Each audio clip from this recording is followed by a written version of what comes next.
Hi, I'm alone. Want to see my box? And today we're going to be reviewing the Iris Van Herpen Hypnosis collection and the scarf that just released this Christmas season. All right, here's the box. It's pretty big. Probably say 20 inches by 10 inches across. It comes with this cute little print on it. And then there's the ribbon with her name on it, upside down. So let's open it up.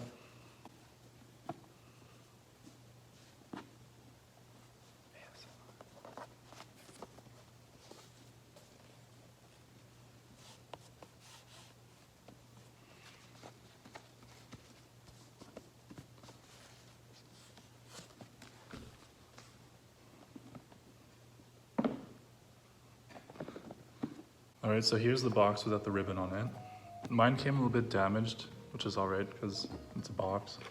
Oh, lid's off. Box reveal. So it comes with this little print that you can't see. So, oh, and then there's some tags I took off the scarf already, which says this limited edition scarf is made from 100% sand-washed silk. And it came with this little thing on it. I thought it was 3M at first, but it's not 3M. It's just metallic. I wonder if it's like a sticker. No, it's not. So you can see already that there's a lot of the things from the fashion show. There's the glass panels, she calls them. And then there's these ones that are part of the dress I'll talk about later. And second unfold. I'll stand up. I like the sheen of it. I guess it's silk, I think that's why. But it's huge. I like how it goes from the dark,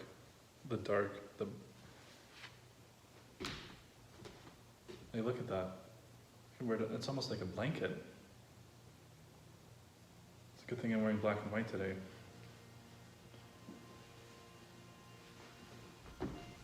I don't know, it's probably a summer scarf. It's not really warm, but it feels good. Silk. How would I describe it?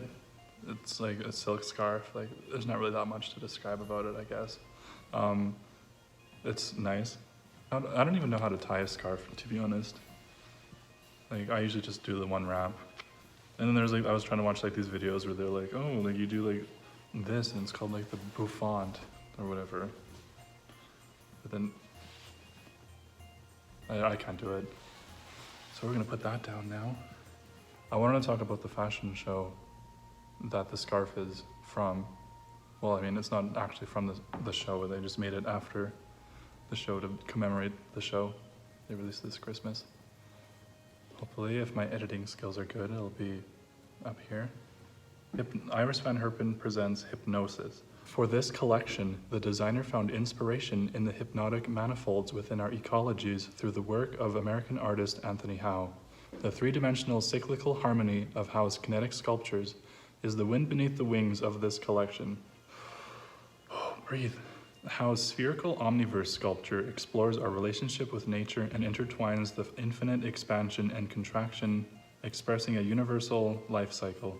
The meditative movement of the omniverse serves as a portal for the collection and the models, encircling a state of hypnosis. The collaboration with Howe evolves in an ecstasy of attentiveness through the symbiosis of all elements of nature that are dependent on each other.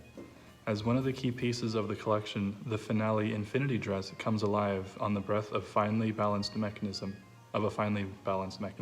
An engineered skeleton of aluminum, stainless steel, and bearings is embroidered with a delicate layering of feathers in a cyclical flight, revolving around their own center. Hypnosis reflects the beauty and complexity of our environment, exploring the patterns and structures within its fragile landscape. Oh my God. The Hypnosis collection is a hypnotic visualization of nature's tapestry, the symbiotic cycles of our biosphere that interweave the air, land, and oceans. It also reflects the ongoing dissection of the rhythms of life and resonates with the fragility within these interwoven worlds. Those are the show notes, I guess. The Hypnosis collection consists of 19 silhouettes that flow deceptively in transparencies.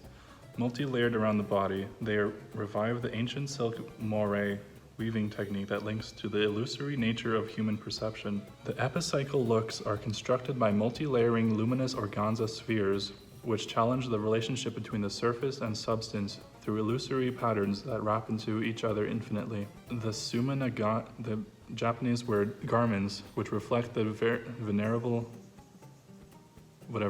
art of Japanese floating ink on water, are laser cut into liquid lines of dyed silk, heat bonded onto transparent tulle to seemingly and seamlessly flow over the skin.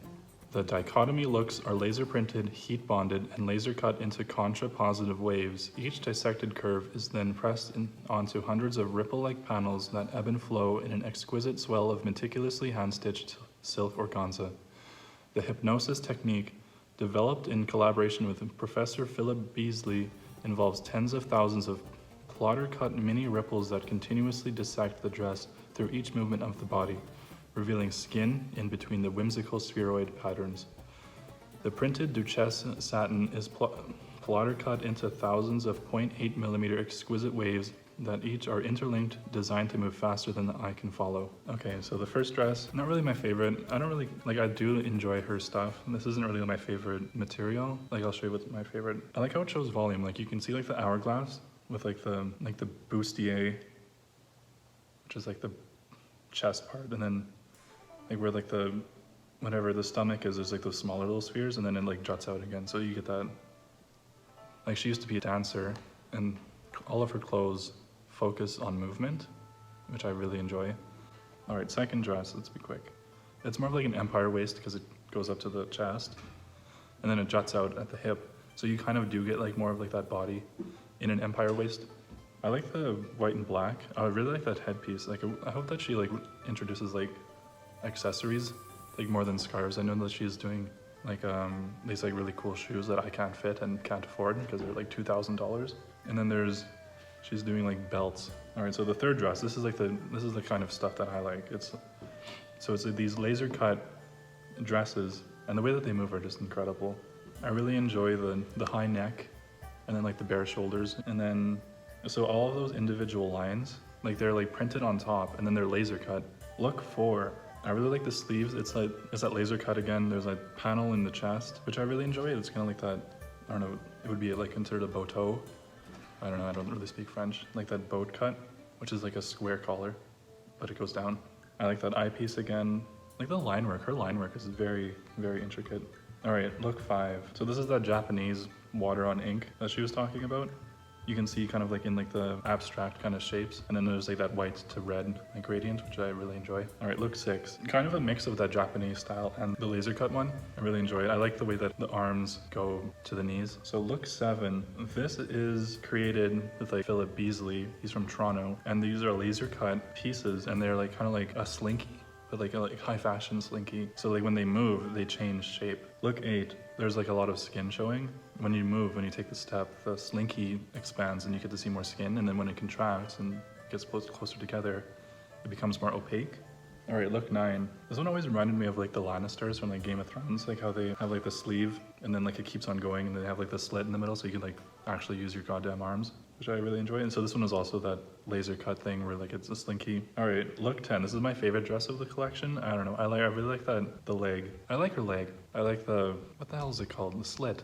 I like her slit. And then I remember back in the day, she got into a bunch of slack because the dresses are attached as sheer, I think it's organza bodysuit, and they used to only be in lighter fabric, so when darker skin models would wear them, it would be kind of more apparent that they're wearing this bodysuit. But now she uses a darker transparent organza for her dresses so that darker skinned women can wear them, which I really applaud her for, because that's still kind of an issue in 2020. I guess this is 2019, which is stupid. So for this dress, you can see in the silk scarf, you can see at the bottom by her feet. Oh yeah, and I really like the arms, how they kind of look like a lightning bolt. They go. Oh yeah, these dresses take 300 hours to make individually. There's a group of 5 people who hand sew everything, and it takes 300 hours. All right, look 11. The YouTuber that got me really into this kind of fashion is HauteLeMode, or HauteLeMode if you're French. but he's not French, he's from New York. And what he calls these dresses, he calls them the birds of paradise dress, because it looks like the birds are about to take off and go like this. So like they have like this like wire that like juts out right there, and it gives you that like that wider look. I really like the colors, like that goldy green and then that silver blue. Like I think those are really good contrasting colors. Like she really knows how to do colors. That's another thing I really enjoy about her. All right, look 12. So this is that Japanese technique that they were using, and then it's also like a callback to her previous show, Shift Souls, which she used that yellow and purple white print. It was based off of this artist who like shot ink into water, and then like it would like make all these like crazy clouds and stuff. Maybe I'll do a review of that. I really enjoy all of her stuff. Like, and then I like how she incorporates different things from different collections. All right, look 13. It's another one of those birds of paradise dresses. It's liquid dyed organza or liquid dyed silk, which when it moves, the light reflects off of it. Look 14. This is another callback to her last show, and it's also that print, and I like how it's kind of sheer. All right, I'm back. My iPad died. All right, so for look 15, it's back with that Japanese ink style. It's like kind of like that metallic silver. But if like you zoom in at the bottom, like you can kind of like see like how it has like kind of those loops, and the heat bond those strips to that. Look 16, they look like glass panels. And then I was gonna do it earlier, but like in the scarf, like you can see like kind of like this little area, like that's supposed to be like inspired by that. And then the dress is like a 4-length gown, and then it flares up base. I can't remember what the cut is called. And then for look 17, and then you can see like kind of does that hourglass, where like the panels go like very closer inwards, like near her thigh or like knee. I can't remember, I don't know how tall that woman is. And then for look 18, so this is like back with like Philip Beasley. The space between the lines of the hummingbird dress are so intricately laser cut that when it's in movement, you can't see the lines, only the illusion that it's moving as fast as a hummingbird flaps its wings. Only really see the detail when it's in slow motion.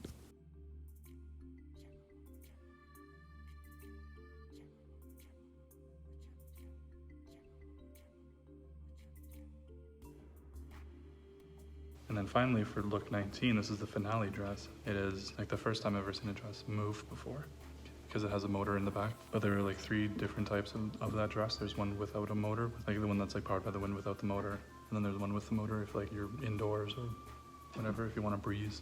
And then I want to talk about the Omniverse sculpture, because I think that's a very important part of the show. Like you've probably seen them online, but like Anthony Howe does a lot of like structures that are based around the wind, and like they're gonna like hit each other, but they don't. Like they're always like, they're so meticulously crafted. And like I was just like blown away by like the set design. Let's do my top 3 dresses. So number 1 is look 10. I love like the arms, I love the color, I love the leg slit. I think that's such a beautiful dress. In second place, it would have to be, well, the moving dress, look 19. It was just incredible. Look 14 would be in third place. I love the colors. I love how it's kind of sheer, like you can see right through it. I love the cut. I love the kind of like the bird of prey, like wiring and stuff to make it look more voluminous. I'm very glad I got this scarf, and I'm very glad that I found Iris Van Herpen. I think that she's such an incredible voice, and I'm always constantly blown away by what she does. Hopefully that I inspired you to seek out more art like this. I hopefully will be talking more about fashion, because I really enjoy it.